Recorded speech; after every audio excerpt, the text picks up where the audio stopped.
This is Neil Schneider for MTBS-TV at CES 2012. Joining me is Andrew Fear, Senior Product Manager for Nvidia GeForce 3D Vision. This is the guy at Nvidia who's very much responsible for all the 3D stuff that Nvidia puts out. That's a big credit to you, Andrew. Thank you. And of course, we have a lot of 3D stuff to talk about here at CES. So why don't we start off with this chair? I see a lot of people having fun.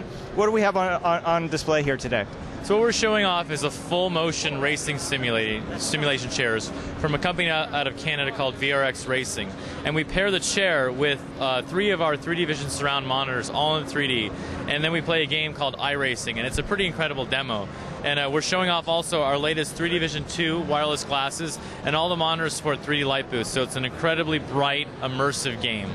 I should actually point that out. I was going to point out, like, looking at the gentleman in the chair, they're using these new 3D Vision glasses, and I understand you've made a lot of improvements over the previous version, so maybe you could elaborate a little bit more as to what's changed. So the 3D Vision 2 glasses are a complete redesign of our first generation product. We tried to make the glasses a lot better fit, more comfortable, better material, so you can see here a lot more flexible. If you've ever used the first generation glasses, you know they're very rigid plastic. Very softer material and a really nice gunmetal finish. I mean, who doesn't like gunmetal? It just feels good against your hands. But a lot of the big improvements we made were in the monitors. The monitors have a technology called 3D Light Boost, which can double the brightness in 3D mode by up to 2x. It increases the brightness not only on the monitor, but also the environment lighting. And so one of the classic problems is you're playing like a first-person shooter or an online game and you can't see your keyboard. And now with the new 3D Light Boost monitors, 2x brightness, you get that brightness on the keyboard lighting as well. And so it just means you'll be able to play your games a lot better. I know, I could confirm. I mean, we have a pair of course, 3D Vision 2 glasses as well, and it really, the original glasses were very good, but they're like Coke bottle glasses compared to you know what we got here. Like, you see the keyboard, you don't need a lit up keyboard to benefit from them. Absolutely. Now, let's talk a little bit about the game compatibility. How many games does GeForce 3D Vision 2 support now? Well, we're up to about 650 games that we've officially profiled and checked into our driver.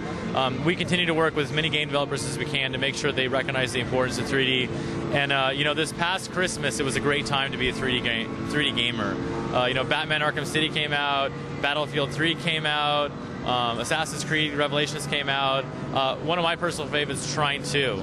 I love that from Frozen Byte came out. And so it was a great time. We're in a bit of a lull right now. A lot of game developers are waiting for the sort of spring to pick up again for their next round of releases. But we know, I can't talk about all of them yet, but there will be a lot of more games coming out this spring that will be 3D Vision ready and enabled. So it's a good time to be a 3D gamer. I know on the topic of game quality, at MTBS we have a service, GameGrade3D.com, which is, you know, it's like an independent way of testing and reviewing games in 3D. And a lot of the Nvidia games really do come out very well, like a lot of Platinum A grades and Gold A grades, which is very, very good.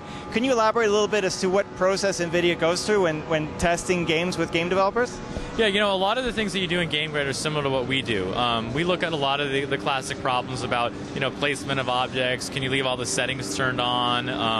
Are reflections wrong? And so a lot of the process of what we do over QA with the game developer is really trying to educate on them, because we find a lot of times when people, they think about 3D, they might turn the depth really low, and they look at the game and they go, well, I don't see any problems, let's move on.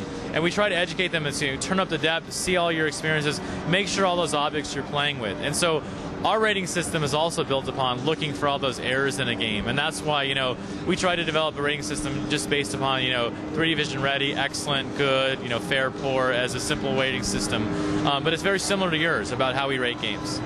Excellent. Now, we're actually going to move on to another station. Now, this is, of course, a fancy schmancy chair, and I'm sure every gamer wants one in his living room. I know I do. You got to send me one. But though I don't think my wife will appreciate it as much. But let's move on to the next station, because you got a lot of other exciting things to show. Okay. Okay, we'll be back.